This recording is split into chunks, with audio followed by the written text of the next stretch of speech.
योगी की बात कड़वी है लेकिन खरी बात। बटेंगे तो कटेंगे, सीधा मतलब यही है कि जुड़ेंगे तो बचेंगे, नहीं तो वही होगा जो बांग्लादेश में। बांग्लादेश में क्या हुआ? बांग्लादेश में कट्टरपंथियों का राज आया तो हिंदू खतरे में। बांग्लादेश में कभी 22% हिंदू थे, आज सिर्फ 8% हिंदू बचे। जो 8% हिंदू बचे हैं वो भी कट्टरपंथियों के खौफ में जी रहे हैं। हिंदू समाज एक होगा तो कट्टरपंथी हावी नहीं होंगे और फिर वैसा कोई कुछ नहीं कर पाएगा जैसा बांग्लादेश में होता है। योगी की बातों को का सीधा मतलब यही, लेकिन योगी की ये खरी बात ओवैसी और अखिलेश जैसे नेताओं को चुभ गई। इनमें ओवैसी मुस्लिम पॉलिटिक्स करते हैं तो अखिलेश पीडीए वाली राजनीति करते हैं, और ऐसी राजनीति करने वाले नेताओं को योगी की बातें चुभनी है। एक बार सुनिए अखिलेश और ओवैसी ने क्या कहा इस बात पर, फिर बताता हूं कि योगी आदित्यनाथ के बयान से इंडी गठबंधन में खलबली क्यों मची।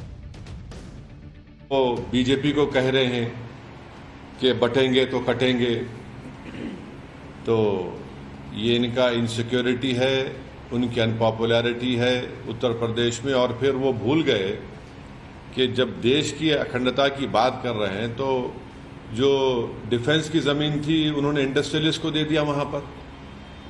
तो ये सब इनका रिकॉर्ड रहा है, तो इसलिए वो बौखलाहट का शिकार होकर अपने हस्बे आदत सिर्फ मुसलमानों को निशाना बना रहे हैं अपनी हेट स्पीच के जरिए। वो प्रधानमंत्री बनना चाहते हैं, कम से कम प्रधानमंत्री का रोल उन्हें नहीं प्ले करना चाहिए। ये काम प्रधानमंत्री जी का है, भारत सरकार का है कि दुनिया में किस देश के साथ कैसे संबंध रखना है। ये पहली बार नहीं मुख्यमंत्री जी कर रहे हैं, मुख्यमंत्री जी पहले भी कह चुके हैं। मुझे उम्मीद है कि दिल्ली वाले इन्हें समझाएंगे कि दिल्ली वाले फैसलों पर वो हस्तक्षेप न करें। योगी आदित्यनाथ के बयान से यूपी की पॉलिटिक्स में भयानक हलचल मची। अखिलेश यादव तो यहां तक कह रहे हैं कि योगी आदित्यनाथ भय फैला रहे हैं। अखिलेश यादव ने सोशल मीडिया पोस्ट में कहा कि जिम्मेदार लोगों का काम भय से बचाना होता है, भय फैलाना नहीं। अगर ये किसी के व्यक्तिगत विचार हैं तो गलत है, और अगर उनके दल के हैं तो और भी ज्यादा गलत। भाजपा राज में बने भय के इस वातावरण में क्या डबल इंजन कहीं दुबक कर जा बैठा है? निंदनीय बयान। बांग्लादेश पर जिस मुखरता से योगी आदित्यनाथ बयान दे रहे हैं उससे इंडी गठबंधन को परेशानी हो रही है, क्योंकि अगर योगी आदित्यनाथ की बातें हिंदू समाज समझ गया तो फिर इंडी गठबंधन की पूरी मेहनत ही बेकार हो जाएगी। राहुल गांधी के प्रधानमंत्री बनने का सपना टूट जाएगा, क्योंकि इंडी गठबंधन हर कीमत पर जाति की राजनीति चाहता है। इंडी गठबंधन यही चाहता है कि सब जातियों में बटे रहें, जिससे बीजेपी के हिंदुत्व को कमजोर किया जा सके। यही वजह है कि राहुल गांधी बार बार जातिगत जनगणना का जिक्र कर रहे हैं, और इसे लेकर राहुल गांधी का डेस्परेशन इस लेवल तक पहुंच गया है कि उन्होंने एक प्राइवेट एजेंसी के सर्वे के नतीजों के आधार पर कह दिया कि मोदी जी, अगर आप जातिगत जनगणना को रोकने के बारे में सोच रहे हैं तो आप सपना देख रहे हैं, कोई शक्ति अब इसे रोक नहीं सकती। हिंदुस्तान का ऑर्डर आ चुका है, जल्दी ही 90% भारतीय जाति जनगणना का समर्थन और मांग करेंगे।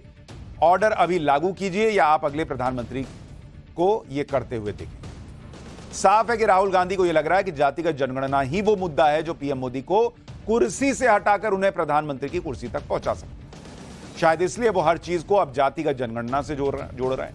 यहां तक कि राहुल गांधी ने मिस इंडिया कॉन्टेस्ट को भी इससे जोड़ दिया। कहा कि उन्होंने मिस इंडिया की लिस्ट चेक कराई है, इसमें कोई दलित, आदिवासी या ओबीसी महिला नहीं थी। राहुल गांधी का अजीबोगरीब बयान सुनिए, फिर आपको बताऊंगा कि जातिगत जनगणना पर राहुल गांधी कैसे फंस सकते हैं। और 90% आपकी आबादी है।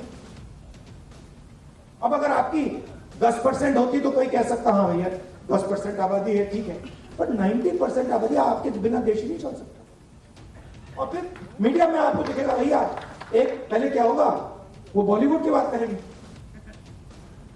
वहां पे डांस गाना दिखेगा, उसमें भी आपको कोई 90% का नहीं मिलने वाला,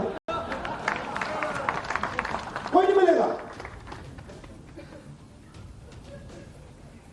मैंने चेक किया भाई,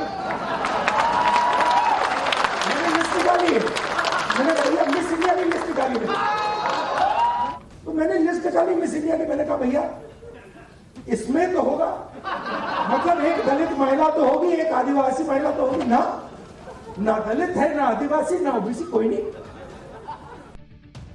ये वो राहुल गांधी हैं जो ना तो खुद दलित हैं, ना ओबीसी हैं, ना आदिवासी, और पूरी कांग्रेस पार्टी गांधी परिवार के हिसाब से चलती है। तो अगर इतना आदिवासी, दलित, पिछड़ों के लिए करने का शौक है तो गांधी परिवार जो है वो पूरी कांग्रेस पार्टी की जिम्मेदारी दे देता किसी को, दलित को, आदिवासी को, पिछड़े। ये राहुल गांधी जो बड़ी बड़ी बातें कर रहे हैं, इनकी खुद की कोर टीम में कितने दलित आदिवासी हैं? और ये जो कह रहे हैं कि भाई कोई भी मिस इंडिया जो है वो नहीं रही दलित आदिवासी, अरे भाई कोई इनसे पूछे कि 70-75 साल से ज्यादा हो गए देश की आजादी को, उसमें 55-60 साल तो आपने राज किया, तो बना देते दलित आदिवासी महिला को मिस इंडिया, अगर सरकार बनाती है तो। राहुल गांधी की बातें समझ से बाहर होने लगी। अब क्या ब्यूटी कॉन्टेस्ट भी जाति देखकर होगा क्या? क्या किसी ने ऐश्वर्या राय की जाति पूछी थी जब वो मिस वर्ल्ड बनी थी, या किसी ने सुष्मिता सेन की जाति पूछी थी जब वो मिस यूनिवर्स बनी थी? भारत से यही दो पहले और बड़े चेहरे थे जिनका नाम वर्ल्ड लेवल पर हुआ जब इन्होंने इंटरनेशनल लेवल का ब्यूटी कॉन्टेस्ट जीता। लेकिन अब राहुल गांधी जिस तरह की राजनीति कर रहे हैं उसमें ब्यूटी कॉन्टेस्ट विनर की भी जाति देखी जाएगी, ब्यूटी कॉन्टेस्ट में भी जाति देखकर पार्टिसिपेंट भेजे जाएंगे। मतलब राहुल गांधी का लॉजिक क्या है, ये आपको समझने के लिए भी आपको अपने अंदर के लॉजिक को मारना पड़ेगा, क्योंकि वो लॉजिक के लेवल पे आता ही नहीं। उनकी बातों से ऐसा लग रहा है कि उनका बस चलता तो बॉलीवुड ओलंपिक क्रिकेट टीम में आरक्षण लागू कर दे। सोचिए अगर ऐसा हो जाए तो क्या हुआ। आप क्रिकेट का उदाहरण देखिए, हाल ही में इंडिया ने T20 वर्ल्ड कप जीता और इसके बाद रोहित शर्मा और विराट कोहली ने रिटायरमेंट ले लिया। अगर राहुल गांधी के फॉर्मूले से चलें तो अब उस परिस्थिति में किसी भी वर्ग का योग्य खिलाड़ी रोहित और कोहली की जगह ले सकता है, क्योंकि वो दोनों जनरल कास्ट से हैं। अगर पिछड़े वर्ग से कोई खिलाड़ी रिटायरमेंट लेता है या उसे टीम से बाहर किया जाता है तो राहुल गांधी के फॉर्मूले के मुताबिक उसकी जगह उसी वर्ग का दूसरा खिलाड़ी लेगा। इसके लिए जनरल या अन्य वर्ग जितना भी बढ़िया परफॉर्मेंस दे दे उन्हें टीम में जगह नहीं मिलेगी। राहुल गांधी के फॉर्मूले के मुताबिक तो भारतीय टीम में कप्तानी का रोटेशन भी जाति के आधार पर होगा। इसी तरह ओलंपिक में भी खिलाड़ियों की परफॉर्मेंस से पहले उनकी जाति देखी जाएगी। यानी राहुल गांधी के फॉर्मूले के हिसाब से चलें तो ओलंपिक में जाने वाले भारतीय दल में हर वर्ग के खिलाड़ी फिक्स किए जाएंगे, हर जाति के। और ऐसे में हो सकता है कि नीरज चोपड़ा, मनु भाकर, विनेश फोगाट जैसे खिलाड़ियों का नंबर ना आए, वो भी आरक्षण की संख्या पर निर्भर करें। पर मेरा तो सवाल है कि राहुल गांधी को इतनी चिंता है SC, ST, OBC की, तो भाई कांग्रेस ने तो 55-60 साल राज किया, क्रिकेट टीम में आरक्षण लागू कर देते, इंडियन टीम में, ओलंपिक में अपने जमाने में भेज देते आरक्षण लागू करके। बॉलीवुड में कोई फिल्म बनेगी तो राहुल गांधी के हिसाब से जो है उसमें जाति के आधार पर एक्टर लिए जाएंगे। तो आप करा देते ना बॉस, इतने साल, 55-60 साल, यह आइडिया नहीं आ रहा था, बत्ती नहीं जल रही थी। राहुल गांधी की इन उटपटांग बातों का खूब मजाक भी उड़ाया जा रहा है। केंद्रीय मंत्री किरण रिजिजू ने सोशल मीडिया पर कहा कि अब राहुल गांधी स्पोर्ट्स, फिल्म और मिस इंडिया कंपटीशन में भी आरक्षण चाहते हैं। यह सिर्फ बाल बुद्धि का मुद्दा नहीं है, जो लोग इनका समर्थन कर रहे हैं वो भी बराबर के जिम्मेदार हैं। बाल बुद्धि मनोरंजन के लिए अच्छी हो सकती है, पर अपनी विभाजनकारी चालों में हमारे पिछड़े समुदायों का मजाक न उड़ाएं। किरण रिजिजू ने कहा कि राहुल गांधी जी सरकारें मिस इंडिया नहीं चुनती, ना ही ओलंपिक में एथलीट को चुनती हैं और ना ही सरकार फिल्मों में एक्टर को चुनती है।